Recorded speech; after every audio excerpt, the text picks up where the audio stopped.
Hello, ghost people. It's the Ghost Man here. Now, the other day, we were doing a live, and you were asking me, what was the scariest place I'd been to, but also, more important, I think, the scariest moment, the scariest thing that happened to me.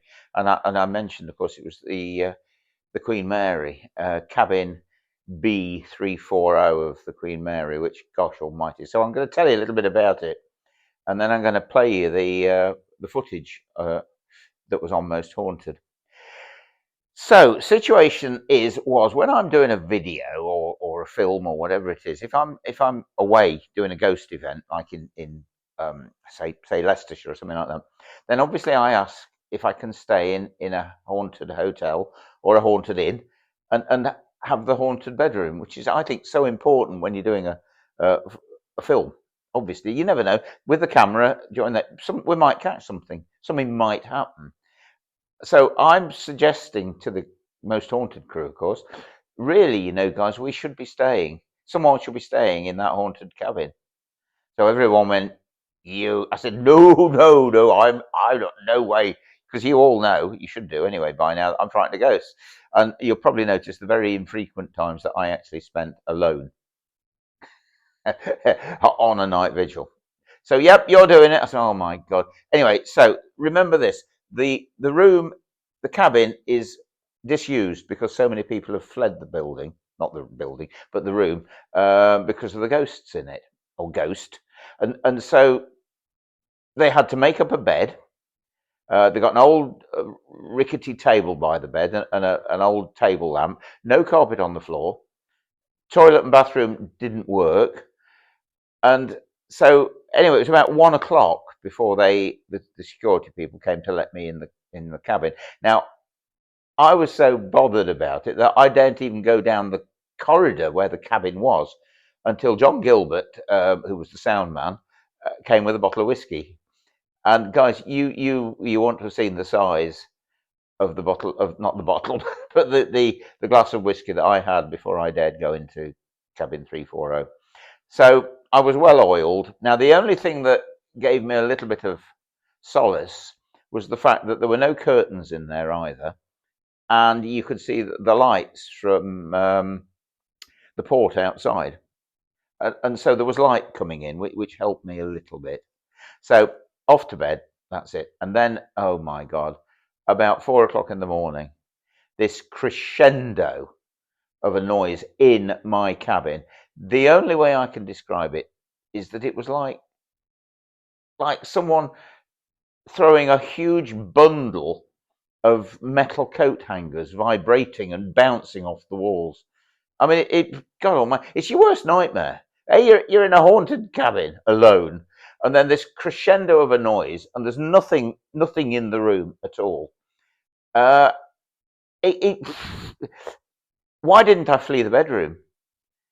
Because Kieran's laptop was filming me in bed all the time. So I had to, for want of a better word, I had to stick it out. Uh, and there was nothing in the room at all. Now, the other really interesting thing about this is that, remember, this is an entertainment program, and I never caught anybody faking anything the whole time I was on Most Haunted. But even so, when I locked my door to the cabin, I turned the key half round so nobody could poke the key out, drop it on the floor, and have a newspaper there that they could pull it underneath the door and then unlock the door.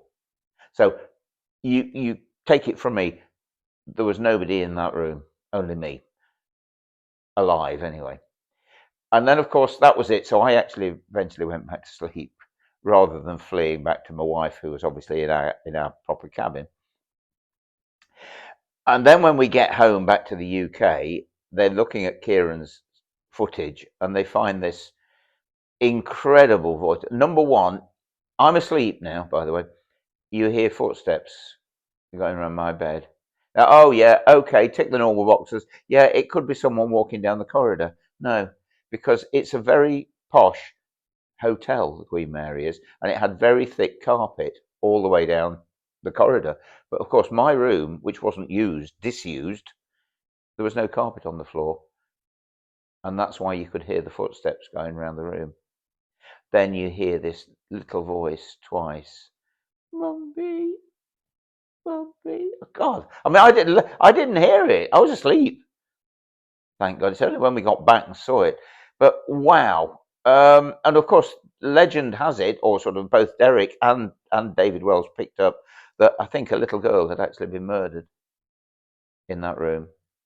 It really is, to me, one of the highlights of of something happening. Obviously, I've seen a ghost, I've heard a ghost, I've travelled with a ghost, I've been touched by a ghost, but to be in that room with what went on in there, and trust me, that's why I resigned from most haunted guys.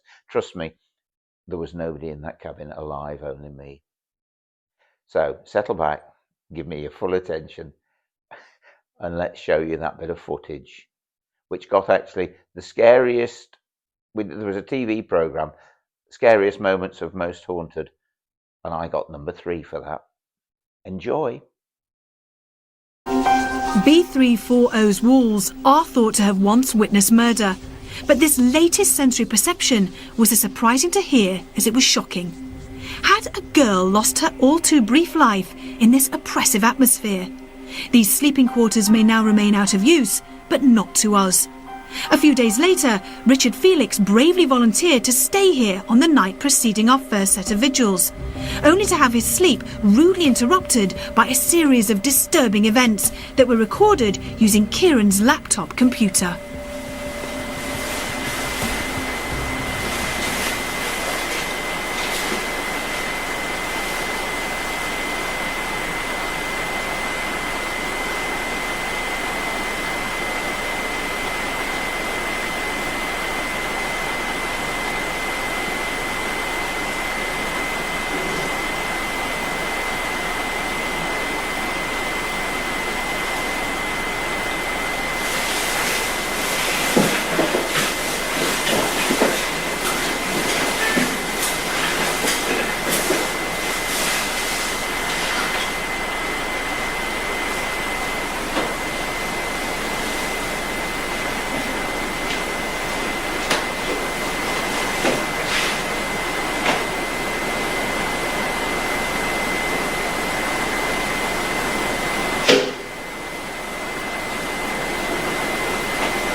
What's up?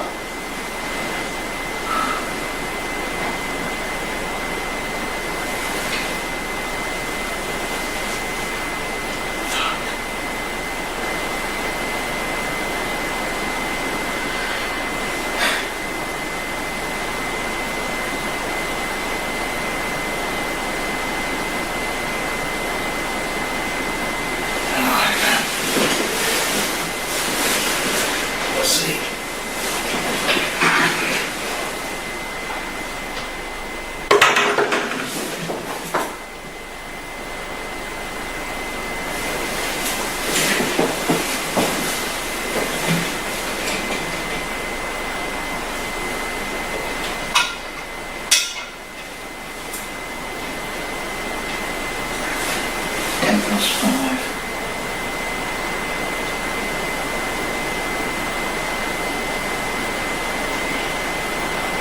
Strangest noise.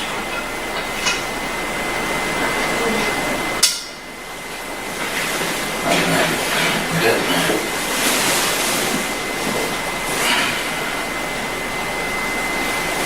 I just don't know. Strangest noise. It was as if someone was throwing coat hangers.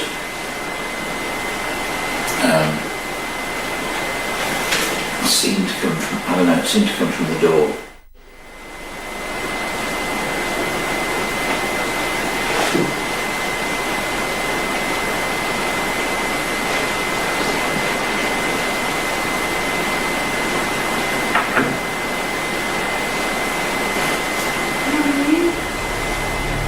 We couldn't believe the phenomena that was caught on tape.